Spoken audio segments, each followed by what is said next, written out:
I wanted to touch on the fact that EVOS Legends, are they going with a no CC, no problem issue? But after that, we see the last pick surprise pocket strat here from the side of Aura Fire, as it is going to be Amon in that jungle position. We have not seen this in MPL ID Season 9. I'm not sure if we saw it in MSC, but I can't recall. I don't think we did. So how effective can this Amon be in that jungle position, Ronnie?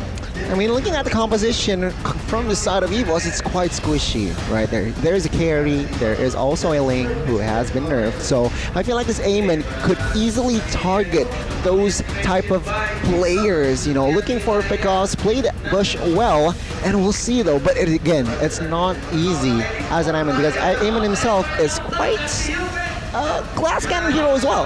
Yeah, very glass cannon. He deals a lot of damage, but he's also very easy to take down, as we saw the audience prediction there by TikTok, and it was 77%, if I'm not mistaken, towards EVOS Legends, Mirko. Well, ladies and gentlemen, the drafts have been set up. It's time to jump into the Land of Dawn for match number 2, the final match to wrap up the first week of Season 10. Let's jump into play here. Composition-wise, I don't know, man. It's quite even here, but I do question Pendragon. Yesterday, based on his performance, Game 1, he was questionable, making a lot of dives that were unnecessary, but he repaired his mistakes, repaired his gameplay in Game 2. So, again, now against Aura Fire, he needs to be careful. Oh, but there's an interesting fact here. In this game, I think it's the first game where we're not going to see an Demon Slayer emblem at all. None of the junglers opted to go for the Demon Slayer. Hai has opted to go for another, but in the mid lane, ooh, Yeah, Taz gets taken really low, and on the bottom side, so does Fluffy. So already a lot of emphasis on the side lanes of Aura Fire, and this is something that we could have highlighted a little bit better for the side of Aura Fire. I think one of the main reasons what made Aura Fire so strong last season was the fact that they have really strong side lanes, and typically these are the side lanes that are going to be carrying the game in that mid moment. But you can see here Godiva already being a nuisance onto Fursic, trying to prevent him from farming as fast as Hai. Well, it seems like here in this game, mid number 1, yeah, it worked. Ling has already recalled, so already EVOS, they are late in rotations. Now, Aura Fire, can they exploit this fact? Because Turtle will be up here, and it seems like EVOS Legends, they might to think something here. They might have to do something to counter-react. Well, the setup has been put on from the side of Aura Fire to set up for this Turtle, but EVOS Legends have the pressure as well to contest it. Hey, Turna, it's time for a fight. It might be time for a fight here, as it is going to be Pendragon receiving all the amounts of damage, and Pendragon barely makes it out of life. First blood is going to be popped, but so does the altar here. And Godiva is going to be doing a lot for his team. The Tempest Blades has been popped as well, but it is going to be the Turtle taken in by Hai this time around. Aura Fire leading with a 1,000 gold lead and a Turtle into their name. First objective and first kill. This is Aura Fire that we all know. That early game dominance already placed onto EVOS Legends with, again, Fluffy rotating faster than Pendragon in this game. I mean, well-timed plays as well. Well-timed execution as well. I mean, Facehugger got his 4 on the perfect timing. Popped the old altar, and yeah, Aura Fire can't engage more. EVOS, they were flabbergasted at that point. Yeah, they really were. I like that with the choice of words here, but look at Godiva. Again, such an absolute menace. You have a Baksha that can kind of withstand that damage, but look at this, Godiva. Gonna get taken down. So Godiva likes to do this. He likes to go for those really aggressive plays, and now it's starting to come back to them as a double-edged sword. EVOS Legends are gonna utilize this fact to be able to put a little bit more pressure on the map and buy Ling a little bit more time to catch up, but Pendragon is receiving so much damage from Hai. How is this possible? This is good for Aura Fire because they don't necessarily need to kill Pendragon to get the pressure on him. But Fluffy, I think he might have overstepped there, losing out on a very crucial battle spell. He won't have that for the next Turtle fight, and that might cost him his life. Might cost them their life there. So, have to see here. Another setup here in 30 seconds. Turtle is up, but it seems like Aura Fire with this lead, it's evident that they can translate the pressure into the side of EVOS Legends. I mean, their main job now is to shut Clover down, which is what EVOS Legend is anticipating already, rotation topside. Yeah, a lot of emphasis onto Kabuki here. He's able to maneuver around that. The torn apart memory does pop off, but not enough damage just yet to build anything up elsewhere. But now Godiva is going to get a little bit punished, but the Cult Altar comes into clutch here, really saving his life as Godiva once again able to deal a lot of amount of damage, but my god, Clover, he's able to do so much. First it goes in for the kill. The Tempest Blade gets popped off as well, but he barely escapes as it is going to be Godiva taken down for the second time here in this game. And Aura Fire, they're still going to make a move on this objective. The typical Aura Fire aggression ends up with actually EVOS Legends getting the dub here, but look at this again. EVOS, they're not backing down. If you want to keep fighting, we will do it as well. EVOS Legends actually matching up that early aggression really well here, putting Aura Fire in a tough position. They are putting Aura Fire in tough position, so it seems like EVOS Legends slowly and steadily here, they are trying to claim more control in the map. They were trying to initiate topside, which, yeah, Aura Fire with the counter setup, they already, but another turtle fight might brew here, are brewing here at Tierna. Yes, rotations here coming in from Bajan onto Godiva very aggressively, and I'm not really sure if that's going to be the perfect target for them just yet, as Hai is on standby with that Retribution. The Cult Altar gets popped up, and so does that Tempest of Blades to take Versik once again with that Retribution to be able to get that turtle as well. So EVOS Legends now 1-1 in terms of that neutral objective. The targeting from Aura Fire isn't on point every single time. Notice how Hai's always used his ultimate on Pendragon, on Bajan, and that's because EVOS Legends have always positioned themselves in a proper manner. Link comes in the end when he knows he needs to go for the turtle, but if not, they don't risk their position. They wait in the back, and now it's time to take a look at the items. I mean, item-wise here, Carry is sitting at a comfortable gold here. It seems like DHS already secures here, so providing enough damage for a fight, but to add more depth, he needs that golden staff. Let's take a look at Eamon there, already with the Genius one, so expect a lot of damage, even though, especially from the side of EVOS Legends, there are no Athenas built just yet. It does seem like Godiva is going to be rotating and putting a lot of emphasis here in that top side, preventing Kabuki from being taken down or even ganked on. So now with the Killing Spree emblem that we also see Kabuki on, it does seem they are going to rely heavily onto Kabuki here in the mid to the late stages of the game. Well, in the mid stages of the game, it's going to be actually, I don't know, because both of the teams have proper... Yeah, I think both of the teams have an equal draft here when it comes to that mid game. Both teams getting that power spike basically around the same time. And with the Valentina Cult Altar Steel, he can provide the same amount of pressure, just like they're doing here. Yeah, Godiva is going to be the target of all, but the Cult Altar once again gets popped off and buys him a little bit more time. Is it going to be enough though? As Versik is going aggressively into the backside, Godiva gets taken down by Versik, as well as that Tempest of Blades to get him out of that sticky situation. Pendragon is going to be the next one to fall though, so it is still a 1-for-1 trade, a roamer for the EXP laner. Oh, perfect timing on that Tempest of Blade as well. The shards was about to hit the hands of Versik, but with that Tempest of Blade, he was immune. It was 1-for-1 here. Again, the roamer for Pendragon, so I could say it's equal. But again, we can see here Fluffy being so aggressive on towards Versik. This is the right move. This might be the right move here, as you can already see here. Hai already on standby here to be able to get this neutral objective. Godiva is going to be on standby as well, but this is now going to be an uncontested turtle, the third turtle of the game, into the hands of Aura Fire, now leading with 1,600 gold. Oh man, Aura Fire, with this gold lead, this is gonna get really good for them. I mean, they can get to those power spikes really, really fast, especially Kabuki here, who's already winning in lane. One level up on Clover. With Kabuki, mid-game is going to be much better from Aura Fire. The thing is, it was even up until that turtle. Now with Kabuki getting that slight lead, they can actually start to put pressure in the jungle. That is exactly what's happening here. On screen, you can see Bajan going heavily against Godiva, trying to do a counter play here, but he's receiving a little bit too much of damage.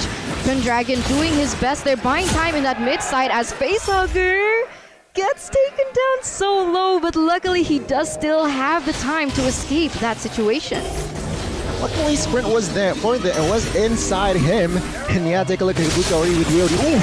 Taz!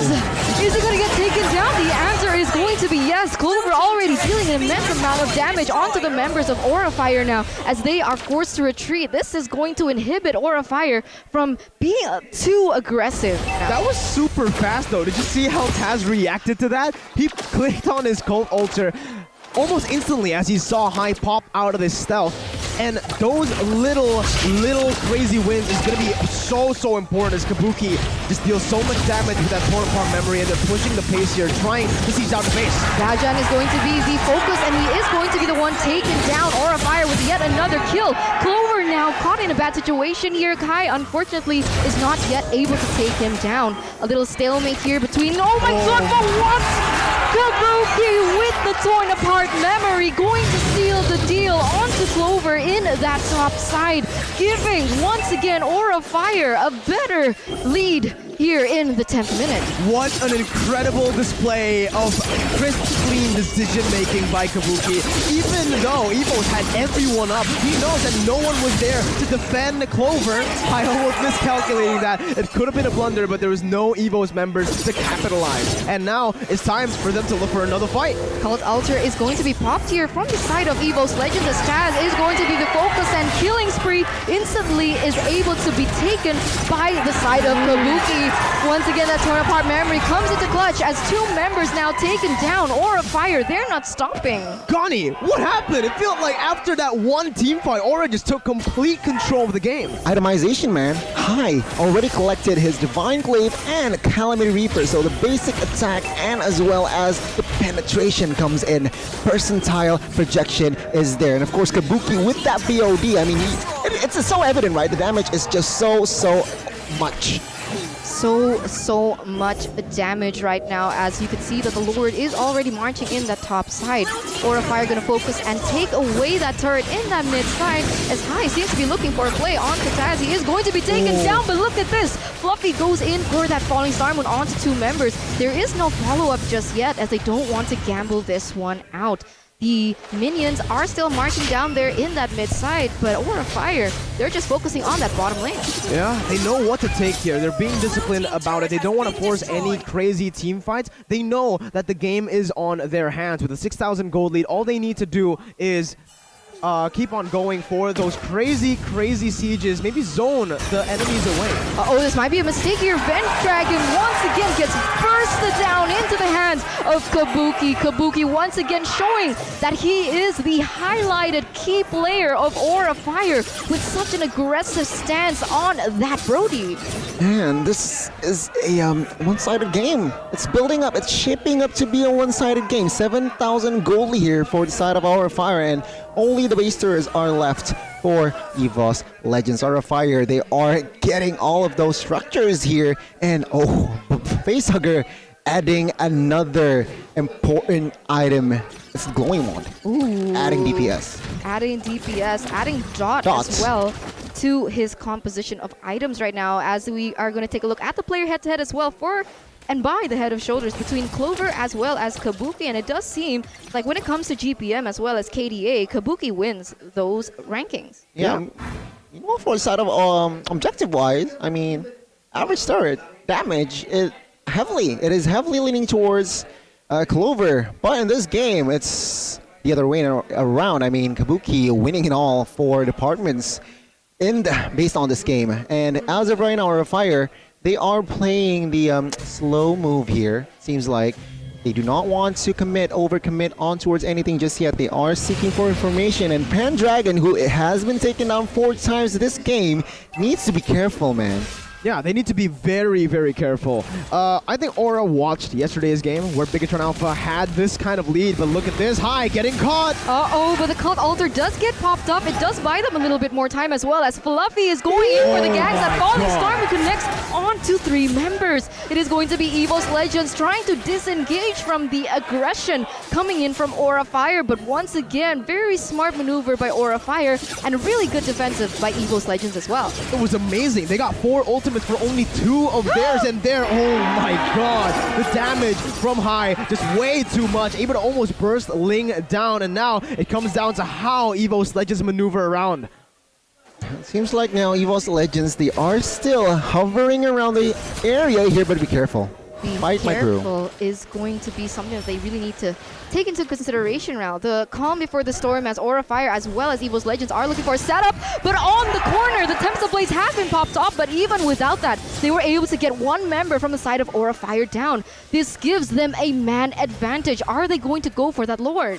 EVOS Legends, this is exactly what they were able to accomplish yesterday against BTR. Waiting for that one moment, that one blunder from the enemy team, and look who they're targeting now. No, Fluffy is going to be the victim of it, but he does still manage to escape for now. But EVOS Legends already setting up to be able to take away this Lord Bajan to their hands. But look at this.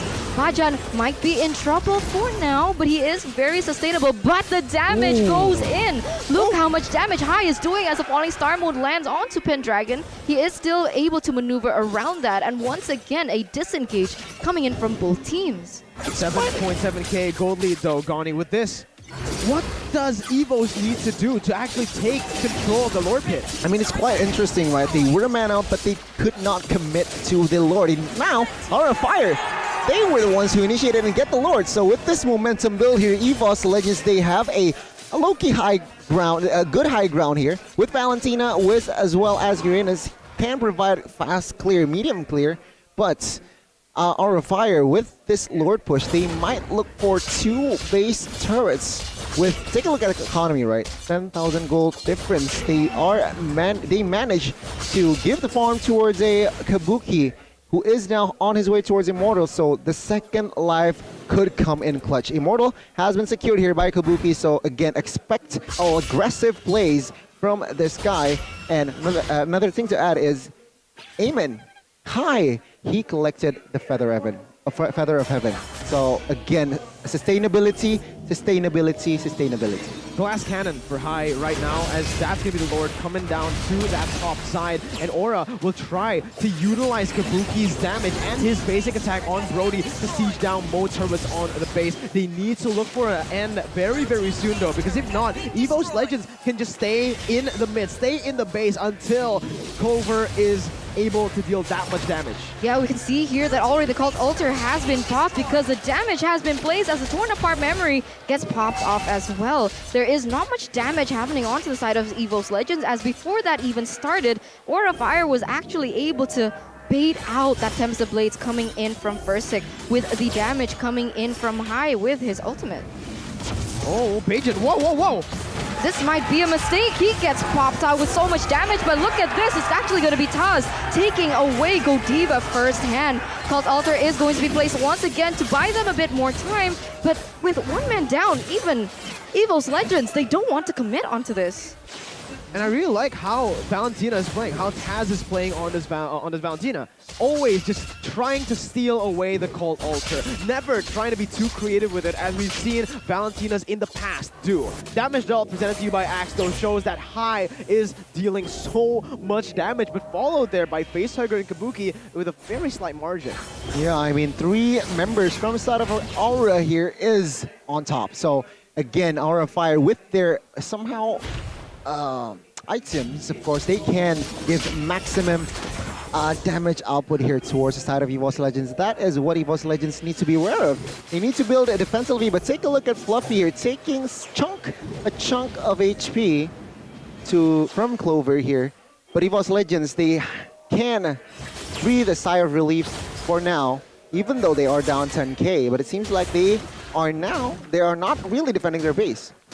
They can still explore, they can still look for pickoffs here. So Aura Fire, they need to be more proactive here, especially in the next 2 minutes when the Lord is up. Yep, the Lord is up right now, and Aura Fire are still grasping onto that gold lead. With the gold lead and with the obviously base, well, the turret lead that they have, they can actually just have this complete push all around every single time, even without them micromanaging the waves. And because of that, Aura can just invade in the jungle. Versik's slow buff is going to be taken here.